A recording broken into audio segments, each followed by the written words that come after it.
ଭାରତ ସରକାରଙ୍କ ଦ୍ୱାରା ଏମିତି ଏକ ସ୍କିମ୍ ଯାହାକି ଆପଣଙ୍କୁ ବାର୍ଦ୍ଧକ୍ୟ ସମୟରେ ଅନେକ ଫାଇଦା ଦବ, ଯାହାକି ଆପଣଙ୍କୁ ମାସକୁ 3000 ଟଙ୍କା ପର୍ଯ୍ୟନ୍ତ ପେନସନ ଦେଇପାରିବ।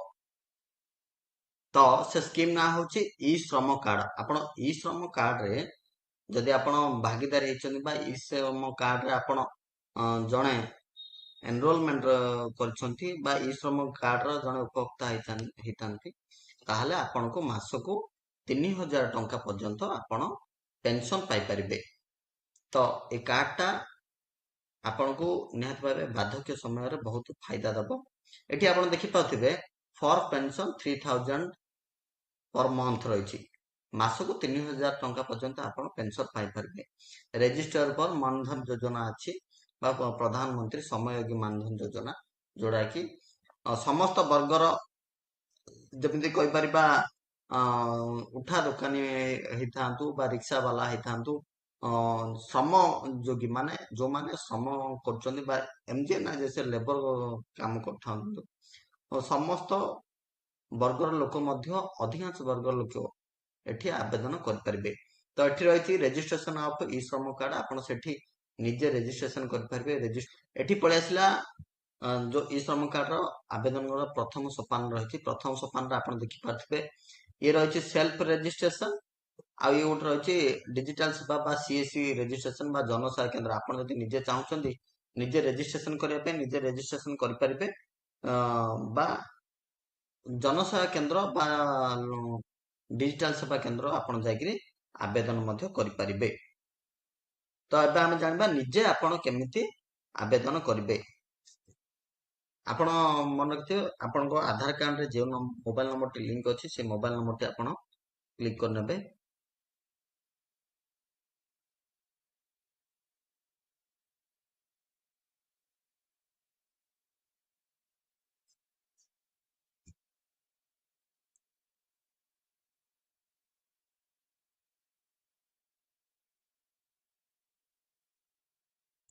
କ୍ୟାପସନ କୋଡଟି କ୍ଲିକ୍ କରିବେ। ପରବର୍ତ୍ତୀ ସମୟରେ ଆପଣ ଦୁଇଟି ଅପସନ ଦେଇଛି, ୟେସ୍ ନୋ ର ଅପସନ ଦେଇଛି। ଆପଣ ଇପିଏଫ୍ ର ମେମ୍ବର ଅଛନ୍ତି କି ନାହିଁ ବା ଇଏସ୍ଆଇସି ର ମେମ୍ବର ଅଛନ୍ତି କି?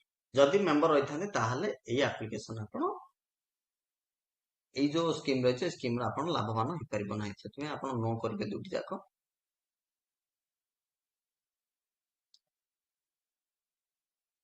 ତ ଆପଣ ଯେତେବେଳେ ଦେଖିଲେ ଓଟିପି ରେଜିଷ୍ଟ୍ରେସନ କ୍ଲିକ୍ କଲେ, ଓଟିପି କ୍ଲିକ୍ କଲା ପରେ ଆପଣଙ୍କୁ ଏଠି ଆପଣଙ୍କର ଆଧାର କାର୍ଡ ନମ୍ବର ମାଗିବ। ଆପଣ ଆଧାର କାର୍ଡ ଦେବେ। ଆଧାର କାର୍ଡ ଦ୍ୱାରା ହିଁ ଏ ଆପ୍ଲିକେସନଟି ଆଗକୁ ବଢିପାରିବ। ତାପରେ ଯୋଉ ଟର୍ମ ଆଣ୍ଡ କଣ୍ଡିସନ ରହିଛି, ଟର୍ମ ଆଣ୍ଡ କଣ୍ଡିସନ କ୍ଲିକ୍ କରିବେ, ଆପଣ ସବମିଟ୍ କରିବେ। ତ ଓଟିପି ରେ ଆପଣ ଭ୍ୟାଲିଡ କରିବେ। ଭ୍ୟାଲିଡ କରିବା ପରବର୍ତ୍ତୀ ସମୟରେ ଇଏ ଆପଣଙ୍କର ପ୍ରୋଫାଇଲ ଖୋଲିଯିବ। ପ୍ରୋଫାଇଲରେ ଯାହା ରହିଛି ଆପଣଙ୍କର ଆଗକୁ ବଢି କଣ୍ଟିନ୍ୟୁ ଟୁ ଏଣ୍ଟର, ଗୋଟିଏ ମୋବାଇଲ ନମ୍ବର ଦେଇଛନ୍ତି, ଆଉ ଯଦି ଚାହାନ୍ତେ ଏମର୍ଜେନ୍ସି କଣ୍ଟାକ୍ଟ ନମ୍ବର ଆପଣ ଦେଇପାରିବେ।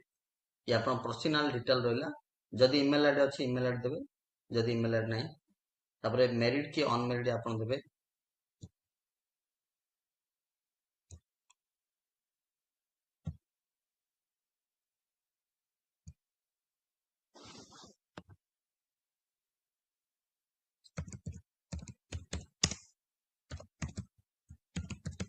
ବାପା ନାଁ ଦେବେ,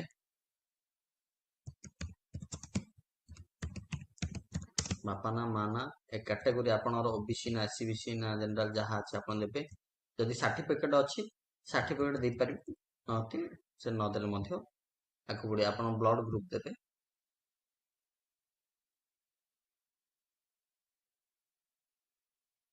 କୌଣସି ପ୍ରକାର ଏଡିକ୍ଟ ଅଛନ୍ତି ବା ବିକଳାଙ୍ଗ ଅଛନ୍ତି କି ତାହା ଆପଣ ଦେବେ।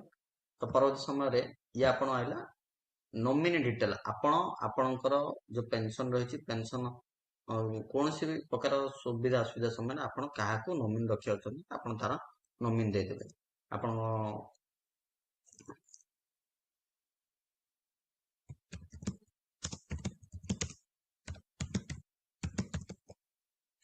ତାର ବୟସ ଦେଇଦେବେ।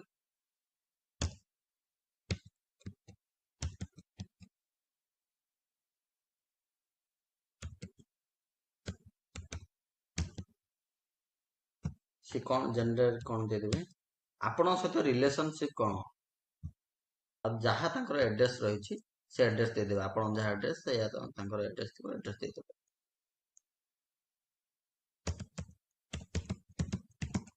ତ ନୋମିନିର ମୋବାଇଲ ନମ୍ବର ଅଛି, ମୋବାଇଲ ନମ୍ବର ଦେବେ, ନହେଲେ ସେଭ୍ ଆଣ୍ଡ ନେକ୍ସଟ୍ କରି ଆଗକୁ ବଢିବେ।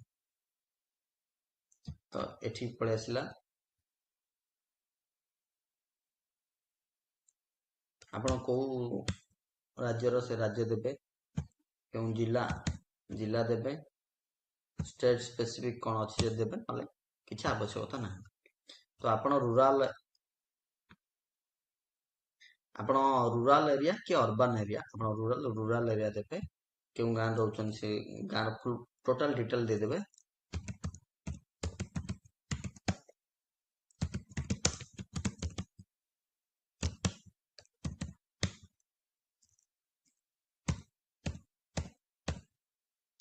ସବ୍ ଡିଷ୍ଟ୍ରିକ୍ଟ ବା ଡିଷ୍ଟ୍ରିକ୍ଟ କ'ଣ ରହିଛି ସେଟା ଦେଇଦେବେ।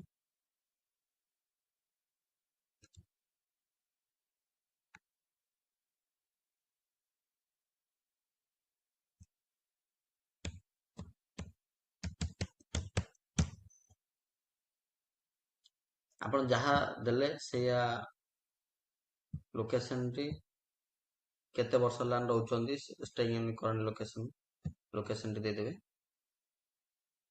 ଏବେ ଆସିଲା ଏଜୁକେସନ କ୍ୱାଲିଫିକେସନ ଆପଣଙ୍କର କ'ଣ ରହିଛି, ଯାହା ରହିଛି ଆପଣ ସେଇଆ ଉପରେ କ୍ଲିକ୍ କରିପାରିବେ। ଇନଲିଟରେଟ୍ ଅଛନ୍ତି ବା ବିଲୋ ପ୍ରାଇମେରୀ ଅଛନ୍ତି ବା ପ୍ରାଇମେରୀ ବା ହାୟର ସେକେଣ୍ଡାରୀ ଯାହା ଅଛି ଆପଣ କ୍ଲିକ୍ କରିପାରିବେ। ଏବଂ ଯାହା ସାର୍ଟିଫିକେଟ୍ ଅଛି ସେ ସାର୍ଟିଫିକେଟ୍ ମଧ୍ୟ ଏଠାରେ ଅପଲୋଡ୍ କରିପାରିବେ।